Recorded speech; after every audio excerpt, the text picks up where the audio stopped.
নমস্কার, সুপ্রভাত। 21-এর বাজেট নিয়ে আমি পিউ ঠিক সকাল 10টায়। আরেকটু অপেক্ষা করতে হবে, তারপরেই কোভিড পরবর্তী পর্যায়ে প্রথম বাজেট পেশ করবেন অর্থমন্ত্রী নির্মলা সীতারামন। কি কি চ্যালেঞ্জ রয়েছে অর্থমন্ত্রীর সামনে, আমরা এই নিয়ে আলোচনা করব।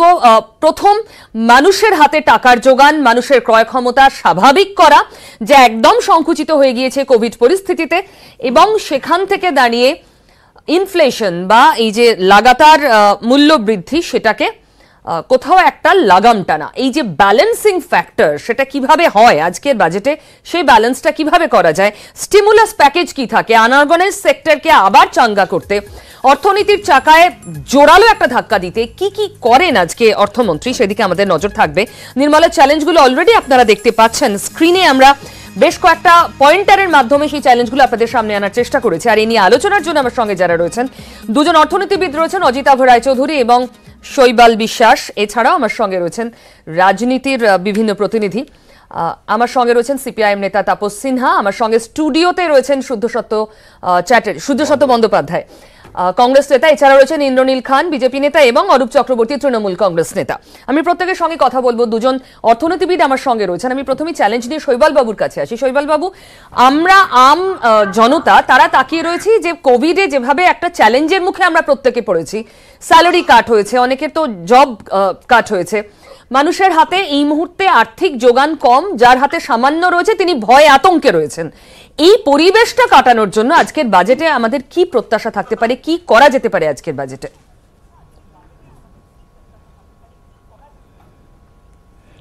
দেখুন, প্রথমেই বলি যে বাজেট একটা ইভেন্ট ঠিকই, কিন্তু এখন কি হচ্ছে, বাজেট একটা হিসেব মেলানোর দিন।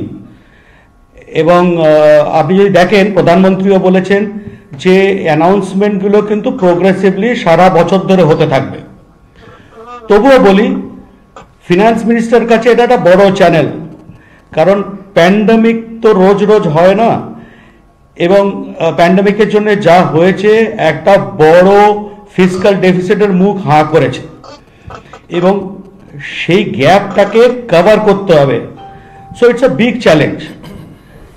এবং আপনি যদি দেখেন, লোকের হাতে টাকা কমেছে, এমএসএমই সেগমেন্ট খুবই চাপে রয়েছে, বিভিন্ন সেক্টর যেমন ট্রাভেল, ট্যুরিজম, এরা প্রত্যেকে চাপে রয়েছে। তো প্রত্যেকটা সেক্টর থেকেই আলাদা আলাদা চাহিদা রয়েছে, এবং এই ব্যালেন্স করতে হবে, এর টাকা যোগান দিতে হবে, কিন্তু ফিসকাল ডেফিসিটটাকে আরো ওপেন করে যাবে না। সো এই ব্যালেন্সিং একটা দেখার বিষয়। দু তিনটে ভাবে এটাকে গ্যাপ আপ করা যায়। যেমন ধরুন, যদি আমরা ট্যাক্স বাড়াতে চাই, এবার ট্যাক্স কাদের উপর বাড়াবো? সেই গরিব মানুষ, চাকরিজীবী রয়েছে, তারা অলরেডি চাপে রয়েছে, তাদের উপর আর কি ট্যাক্স বাড়াতে পারে? তাহলে সুপার রিচকে আরো বেশি করে ট্যাক্স হতে পারে। সেকেন্ড পয়েন্ট হচ্ছে যে এক্সপোর্ট আমাদের যেটা রয়েছে, সেটা কি বাড়বে বা বাড়ছে? ইম্পোর্ট কি কমবে বা কমছে? কিন্তু তেলের দাম যেভাবে আবার ঊর্ধ্বমুখী হচ্ছে, সেখানেও চাপ রয়েছে। এবার ধরুন, পিএসইউ সেক্টরগুলো বিক্রির কথা হচ্ছিল, সেখান থেকে এই ফিসকাল ডেফিসিটটা মেকআপ করা যেতে পারে। এখনো আমরা এয়ার ইন্ডিয়া বিক্রি করতে পারিনি ঠিক করে, তাহলে সেখানেও কিভাবে শুরু হবে? আমার মতে খুবই চ্যালেঞ্জিং সীতারামন ম্যাডামের জন্য। আমি অজিতাভ বাবুর কাছে আসবো, কিন্তু তার আগে একটু আজ 1 থেকে 3 মমতা বন্দ্যোপাধ্যায়ের যে উত্তরবঙ্গ সফর, বাজেটের খবর চলতে থাকবে, কিন্তু তার মধ্যেই রাজনীতি চাকা যেভাবে গড়াচ্ছে, তাকে একদম অ্যাভয়েড করা সম্ভব নয়। মমতা বন্দ্যোপাধ্যায়ের উত্তরবঙ্গ সফর আজ থেকে শুরু হচ্ছে। উত্তরবঙ্গে আমরা জানি 2019-এ খুব হতাশাজনক ফলাফল তৃণমূল কংগ্রেসের, এবং মমতা বন্দ্যোপাধ্যায় নিজে একাধিকবার বলেছেন মানুষ কেন মুখ ফিরিয়ে নিল সেটা দেখতে হবে, এবং সেই হারানো জমি পুনরুদ্ধারেই মমতা বন্দ্যোপাধ্যায় উত্তরবঙ্গে যাচ্ছেন।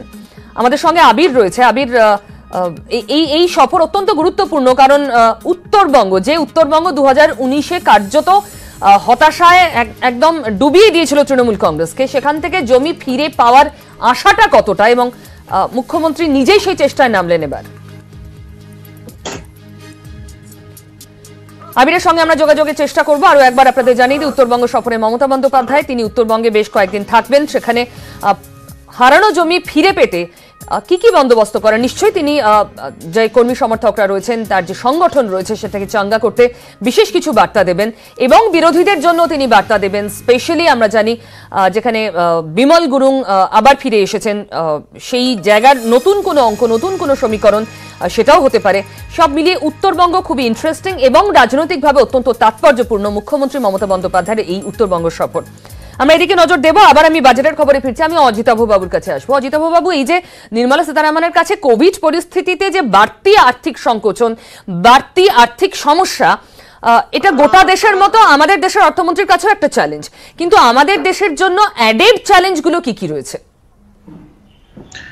আচ্ছা, উনি তো বলেছেন বাজেট অফ দ্য সেঞ্চুরি পেশ করবেন, শতাব্দীর বাজেট উনি পেশ করতে চলেছে। সুতরাং আমার একটা ইন্টারেস্ট আছে এমনিতেই, মানে এই কথাটা যদি উনি রাখেন তাহলে কি করতে যাচ্ছেন।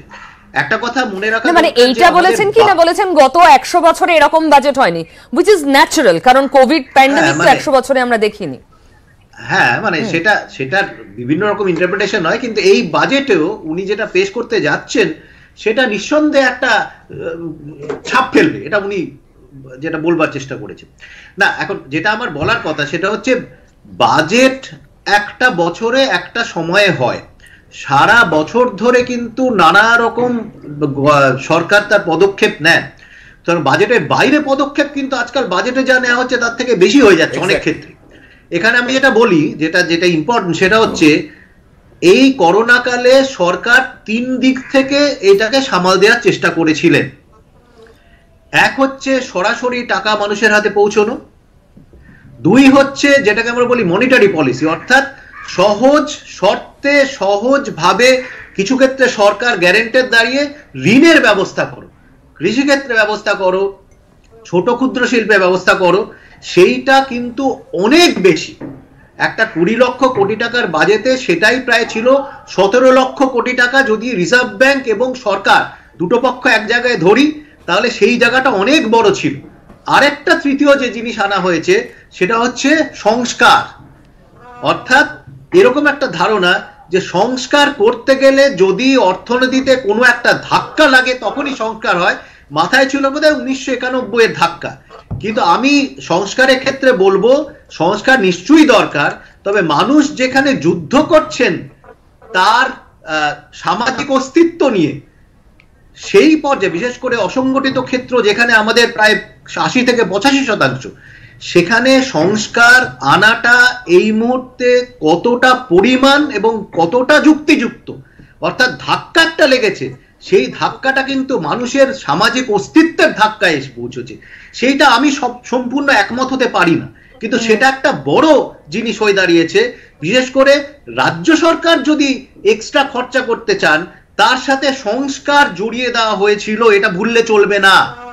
অর্থাৎ তারা কতটা ধার নিতে পারেন তার কিছুটা পরিমাণ কিন্তু সংস্কার করছো কিনা সেই শর্তের উপর নির্ভরশীল ছিল, যেটা আমার কাছে যুক্তরাষ্ট্রীয় কাঠামোয় খুব মানে অ্যাকসেপ্টেবল নয়। এবং এই বাজেটে এবার যেটা বোঝাই যাচ্ছে যে ওনাকে যেটা করতে হবে যে মানুষের হাতে টাকার যোগান সংস্থান করা দরকার, এবং আরেকটা পরিমাণ টাকা পয়সা সরাসরি আসার ব্যবস্থা হয়তো এখানে চেষ্টা হবে বলে আমি মনে করি। তবে এটা যদি এখনো এই পর্যায়ে থাকে, অর্থাৎ যেমন পরিকাঠামোতে খরচা সবাই বলছেন করো, স্বাস্থ্য পরিকাঠামো, না, কিন্তু সামাজিক পরিকাঠামো, এই খরচ বা বিনিয়োগ মানেই তো টাকার দরকার। এই পাম্পিংটা কিভাবে হবে? মার্কেটে এই কোভিডের 1 বছরে যেভাবে অর্থনীতির সংকোচন হয়েছে, এই টাকার যোগানটা কোথায়, কিভাবে? টাকা ছাপিয়ে, কিভাবে? সম্পত্তি বিক্রি করে? মনে রাখা দরকার না, একটা জিনিস মনে রাখা দরকার, আমাদের এখনো ধার এবং আমাদের জাতীয় আয়ের যে রেশিও, মানে যে যতটা শতাংশ, সেটা কিন্তু এখনো আমাদের কন্ট্রোলের বাইরে যায়নি। আজকে আমেরিকায় 150% হয়ে গেছে, জাতীয় আয় যা হয় তার 150% হচ্ছে ধার। ভারতের পরিস্থিতি সেই তুলনায় অত খারাপ নয়। তার মানে আপনি বলছেন কোভিড এর অতিমারির পরেও আমরা ম্যানেজ করতে পেরেছি।